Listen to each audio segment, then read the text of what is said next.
चलिए अब हम देखते हैं class 9 lines and angles exercise 6.3 है ना।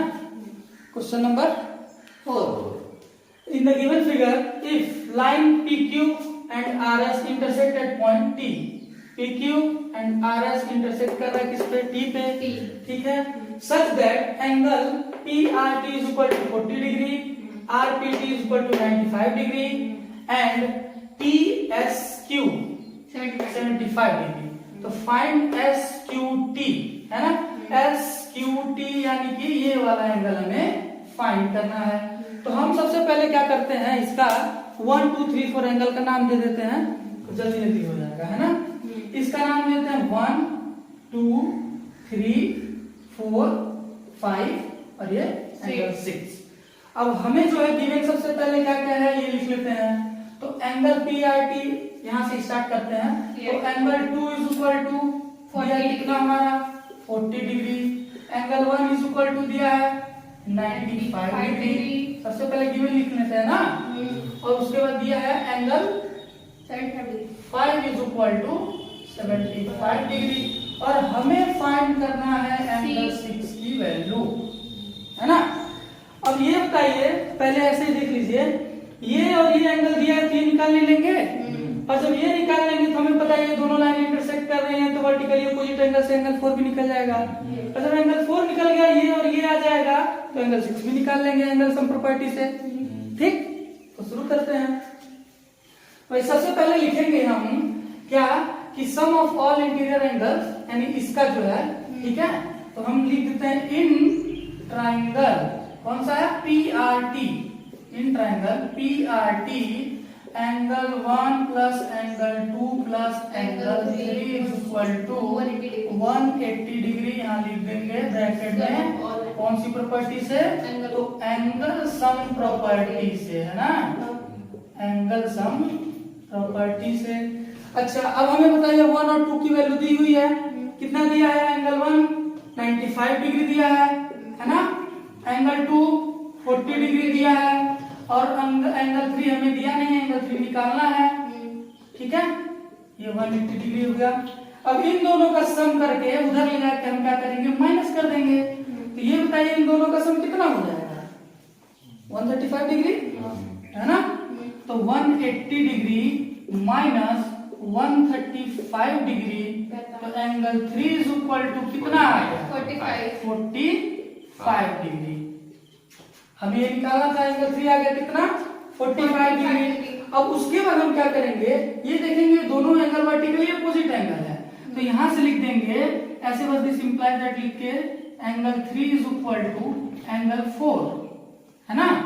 Angle 3 is equal to angle 4 कितना है? तो क्या लिखेंगे इसमें कौन सी प्रॉपर्टी से? वर्टिकली अपोजिट एंगल है ना, वर्टिकली अपोजिट एंगल। ठीक है, तो हमारा यहाँ से कौन सा आ जाएगा? एंगल 4 की वैल्यू आ जाएगी कितनी?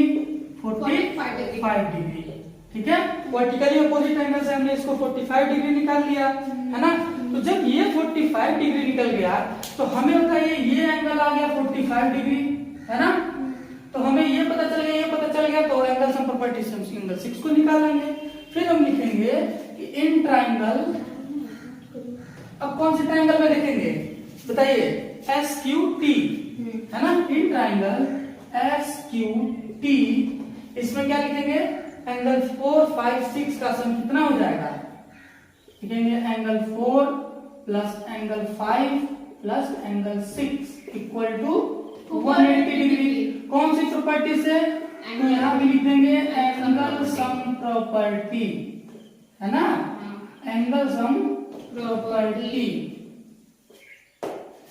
अब बताइए एंगल 4 और 5 की वैल्यू हमें यहाँ पे दी हुई है। एंगल 4 हम निकाले हैं, यहाँ पे कितना है? 45 डिग्री। ठीक है, तो एंगल 4 की वैल्यू है 45 डिग्री प्लस एंगल 5 हमें यहाँ पे लिखा है 75 डिग्री प्लस एंगल 6 की वैल्यू हमें निकालनी है, इज इक्वल टू हो जाएगा 180 डिग्री।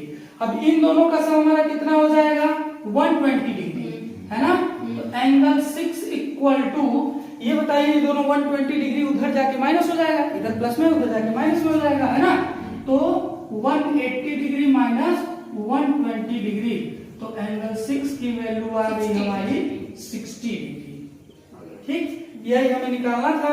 हम अगर एंगल 4 की जगह कौन सा एंगल 6 निकाला था, तो हम डायरेक्टली इसको लिख देंगे कौन सा एंगल, SQT, है ना। तो angle SQT is equal to 60 degree, ठीक है ना। ये हमें निकालना था। फिर से देख लीजिए क्या रहा है क्वेश्चन में कि ये दोनों लाइनें एक दूसरे को इंटरसेक्ट कर रही है, PQ और RS, है ना। और उसके बाद किस पे, पॉइंट P पे, और हमें ये एंगल दिए हुए हैं, यानी कि ये एंगल दिया है हमने 1 2 3 4 सब मान लिया है, ठीक है। तो एंगल 195 डिग्री दिया है, एंगल 240 डिग्री दिया है, एंगल 575 डिग्री दिया है। हमें बोला है एंगल 6 फाइंड करने के लिए, ठीक है। तो एंगल 6 फाइंड करने के लिए हमें एंगल 4 फाइंड करना पड़ेगा, ठीक। और देखना है कि एंगल 4 और 3 क्या है, एक दूसरे के वर्टिकली अपोजिट एंगल है। अगर 3 फाइंड हो गया तो 4 भी आ जाएगा, ठीक है। तो हमें 3 फाइंड करने के लिए क्या करेंगे, ये दोनों एंगल का एंगल दिया हुआ है और इन तीनों एंगल का सम 180 डिग्री होगा, तो 2 एंगल दिया तो तीसरा हमारा निकल जाएगा। उसके बाद वर्टिकली अपोजिट एंगल से हमारा एंगल 4 निकल गया। फिर इसमें हमारा इस ट्रायंगल में हमें 2 एंगल मिल गया, 2 एंगल मिल गया, तो एंगल सम प्रॉपर्टी से हम क्या कर लेंगे, एंगल 6 निकालेंगे। एंगल सम प्रॉपर्टी क्या होती है, sum of our interior angle of a triangle is 180 degree, यानी कि इंटीरियर एंगल का सम किसी भी ट्रायंगल में, ठीक है, सभी इंटीरियर एंगल का सम किसी भी ट्रायंगल में 180 डिग्री होता है, ठीक है। नोट कर लीजिए।